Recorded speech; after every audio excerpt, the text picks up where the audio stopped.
आज हम बात करेंगे कि भारत में जो मिट्टी होती है वो कितने तरीके की होती है। पुराने ज़माने में जो लोग थे वो मिट्टी को दो तरीकों से पहचानते थे।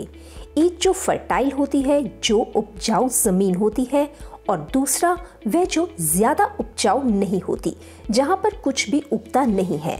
इंसान ने जैसे जैसे खुद को अपग्रेड किया तो उसने मिट्टी को पहचानने के लिए कुछ नए तौर तरीके अपनाने शुरू किए।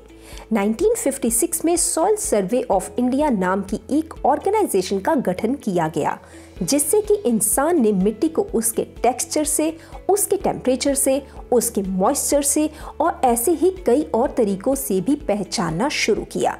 जैसे जैसे उसने मिट्टी को पहचाना वैसे वैसे उसको मिट्टी के बारे में और बहुत सारी अहम जानकारियां पता चलने शुरू हो गई।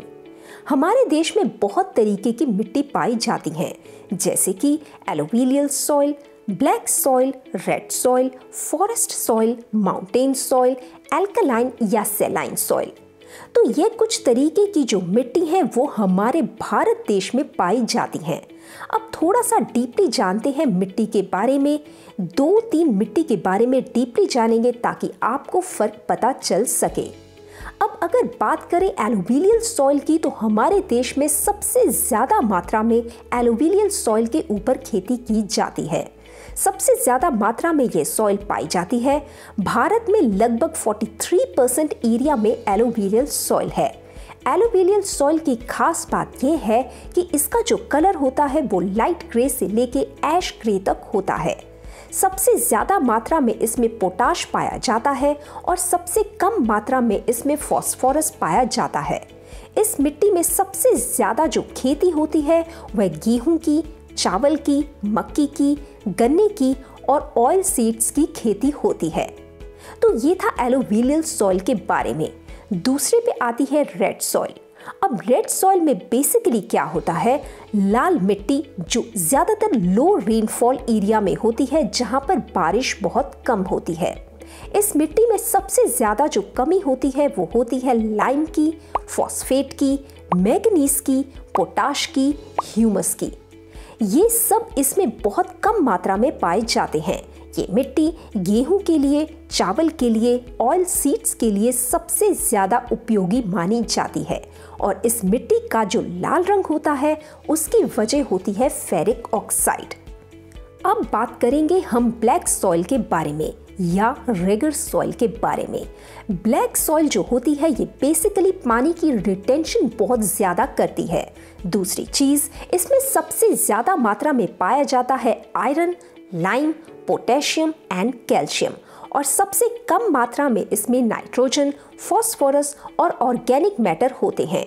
इसका जो कलर होता है वो डीप ब्लैक से लेके लाइट ब्लैक तक हो सकता है और ये कपास की यानी कि कॉटन की खेती के लिए सबसे उपयोगी मिट्टी है। तो फ्रेंड्स, जैसे हमने अभी देखा कि हमारी मिट्टी कितने प्रकार की होती है, कैसे हम मिट्टी का आकलन करते हैं, आज हम अक्सर देखते हैं कि मिट्टी की फर्टिलिटी यानी उपजाऊ शक्ति कम होती जा रही है। इसलिए हम आज बात करेंगे एक ऑर्गेनिक उत्पाद की जो मिट्टी उर्वरता बढ़ाने के रूप में काम करता है। जब रासायनिक उर्वरकों यानी केमिकल फर्टिलाइजर्स का इस्तेमाल करने के बाद भी मिट्टी की उपजाऊ शक्ति घटती है या पर्याप्त उपज नहीं मिलती है या फसल पर कीटों और बीमारियों का हमला बढ़ जाता है, तो आपको आवश्यकता है कीवा बूस्टर की। कीवा एग्रो बूस्टर में पोटेशियम ह्यूमेट होता है जो मिट्टी की उर्वरता को बेहतर बनाने में मदद करता है। यह फायदेमंद बैक्टीरिया के विकास को बढ़ा सकता है और कवक का बढ़ना रोकता है। कीवा एग्रो बूस्टर जो है वो किस तरीके से काम करता है, अगर हमने कोई प्रोडक्ट के बारे में किसी को बताना है तो इस चीज़ को हम 4 पार्ट्स में डिवाइड कर देते हैं। पहली चीज़ आती है इंग्रेडिएंट्स, यानी कि उसमें क्या मौजूद है। तो आपको बता दें कि कीवा एग्रो बूस्टर में एक ही चीज़ है, उसमें है पोटेशियम ह्यूमेट। पोटेशियम ह्यूमेट में बेसिकली ह्यूमिक एसिड होता है। ये नेचुरल तरीके से खदानों से निकलता है।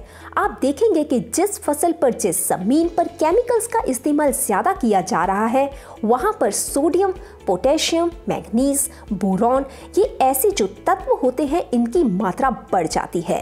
इनकी मात्रा को बैलेंस करने के लिए ह्यूमिक एसिड का इस्तेमाल किया जाता है। तो ये था हमारा इंग्रेडिएंट्स के बारे में। तो दोस्तों अब हम बात करेंगे मैकेनिज्म ऑफ एक्शन के बारे में, यानी कि ये काम कैसे करता है। सबसे पहली चीज कि जितने भी पोषक तत्व होते हैं ये उनको अपनी ओर खींचने का काम करता है, यानी कि मिट्टी में जो भी पोषक तत्व पैदा हो रहे हैं उनको अपनी ओर खींचने का काम करता है।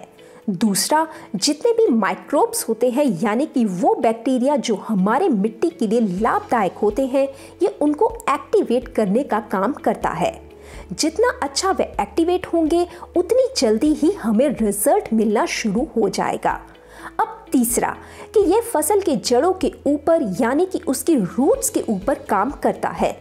रूट्स को और ज़्यादा बेहतर बनाने का काम करता है। फसल आपकी और ज़्यादा अच्छी होगी और जो क्लोरोफिल होता है यानी कि जो पत्तों में हरा रंग होता है वह क्लोरोफिल की वजह से होता है। तो क्लोरोफिल की मात्रा बढ़ाने का काम यह करता है। तो ये सारा इसका बेसिकली हुआ काम करने का तरीका। अब बात करते हैं हमारी तीसरी चीज के ऊपर जो है इसके बेनिफिट्स, यानी कि अगर हम कीवा एग्रो बूस्टर का इस्तेमाल करते हैं तो हमें क्या क्या लाभ मिल सकते हैं। सबसे पहली चीज कि पत्तों में जो पीलापन होता है उसको ये कम करता है और साथ में उसकी जो शेप होती है उसका जो पत्तों का साइज होता है ये उसको बड़ा करने का काम करता है और इसके साथ ही ये मिट्टी की उपजाऊ शक्ति को बढ़ाने का काम करता है। और जो फसल होती है, जो फूल होते हैं, फल होते हैं, उनकी पैदावार को बढ़ाने का काम करता है और साथ ही में जो कीट होते हैं उससे हमारी फसल को ये बचाने का काम करता है। तो ये हमारे 3 पॉइंट्स हो गए कि इसमें इंग्रेडिएंट्स क्या हैं, इसका मैकेनिज्म ऑफ एक्शन क्या है और इसके बेनिफिट्स क्या हैं। और आखिरी चीज आती है डोसेज की, यानी इसको हमने इस्तेमाल कैसे करना है।